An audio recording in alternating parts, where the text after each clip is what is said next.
मलकिनी हाँ श्राद्ध के सामान हम सब तैयार कर दिले बानी। हाँ अब पंडित जी के बुलाई। ठीक है, फोन लगाओ सर। हेलो हाँ पंडित जी के बोला था? हाँ हाँ हम बोलता नहीं लालिया बोल लालिया। तेरा का 4 दिन से नु कहा था नहीं मेरा मर्द का श्राद्ध करावे के बा। आज हमार सामान जियान है न पंडित जी, तेरा गांड में सारा होखू के हाँ रे आगे ले ला बारी, आगे तेरे घर का पिछाड़ी बारी हम तुरंत आगे नहीं यहाँ लेट भइल बा लेट। यहाँ सब सामान सरिया कर रेडी बानी। हाँ तब तेरे घर का पिछाड़ी बानी आगे नहीं। चिवड़ा दही का जोगाड़ कैले रह, हम जल्दी आगे नहीं, अभी आगे नहीं। हम चिवड़ा दही का जोगाड़ कैले रह, हम आपके सामान तैयारी हो गई। हाँ मलकिनी सब हो गइल बा, खाली पंडित जी में लेट बा। तो बुलाई ना। अच्छा पंडित जी को फोन करे बानी। ठीक बा बुलाई। पंडित जी आवता रहा। कानो मोर के हमनी बानी से देखेला काला चिंता पहले जा जवार बानी से ना बाबा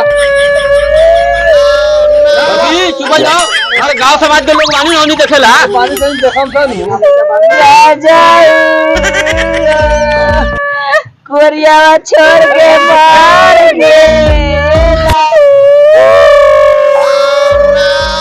मलकिनी छाट बोल बानी लोगन ना पंडित जी आ गए।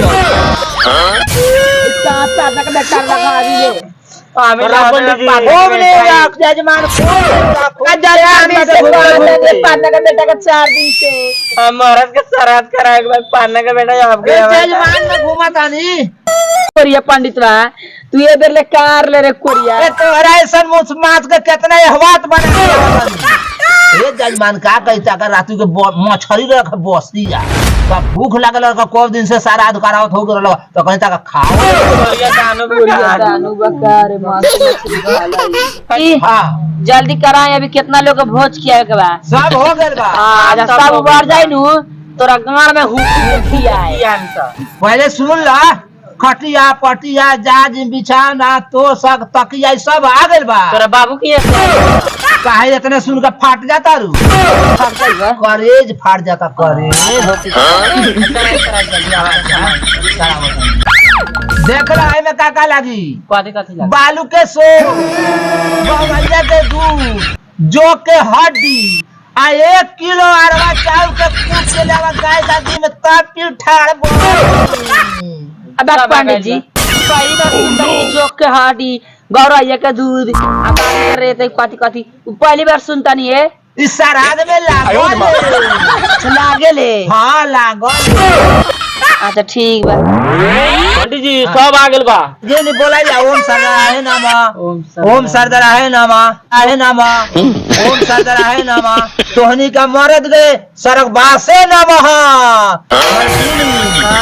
एमे दक्षिणा लागी कथी एमे लागी 5 बोरा चिवड़ा, अच्छा 3 बोरा चीनी आ 10 नदिया दही आ 12,051 गो रुपया दक्षिणा लागी दिलो।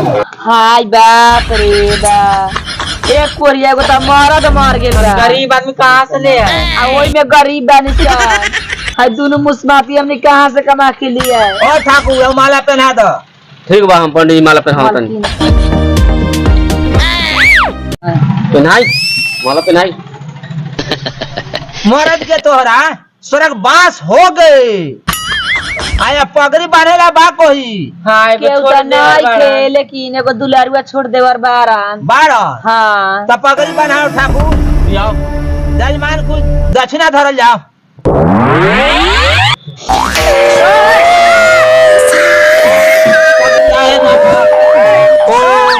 पगड़ी आहे नामा ओ मारला तो नामा। हां पंडित हां ई कौन एबेट पढ़ाता है? कल्लू के ये वेद मारला नामा। हां ओ पगड़ी आहे नामा धरती। बोली पंडित जी सारा भेद हो गेला। आप पंडित जी के दक्षिणा दिया 5 बोरा चिवड़ा दक्षिणा दिया हाँ आ 3 पटा चीनी हाँ आ 5 नदिया रुपया दही हाँ। अब 12,051 रुपया हमें दिया दक्षिणा हम चली। अच्छा सुनी पंडित जी और रुपया हमरा देवरा से ले ली। ठीक बा हाँ चली पहले भोजवा खा ली तो ओकरा बाद चला चला भोज दिया हेलो होगा। पंडित जी ला है सर बाप ऐसा पैसा ना डाले हम ठीक बा जजमान। तोर बाप रे बस करो रह दिया और ही खाला ना ना रह दिया बस कर बस कर रह दिया जजमान रह दिया। खाई दबा के हाँ हाँ हाँ दबा जजमान हुरू के खियाए। हाँ रह दिया रह दिया जजमान हमें दक्षिणा दिया जाए तो बड़ा बढ़िया रहे। अच्छा ठीक बा खाऊंगा भी बाद में दिया ठीक बा जजमान। वल्ला हम खाना है पंडित जी ताकत है नहीं हो काय तो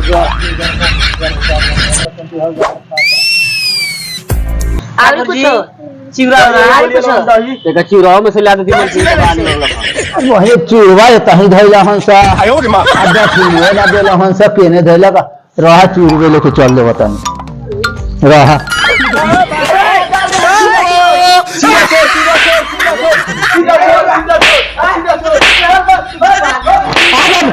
गुजारी सच्ची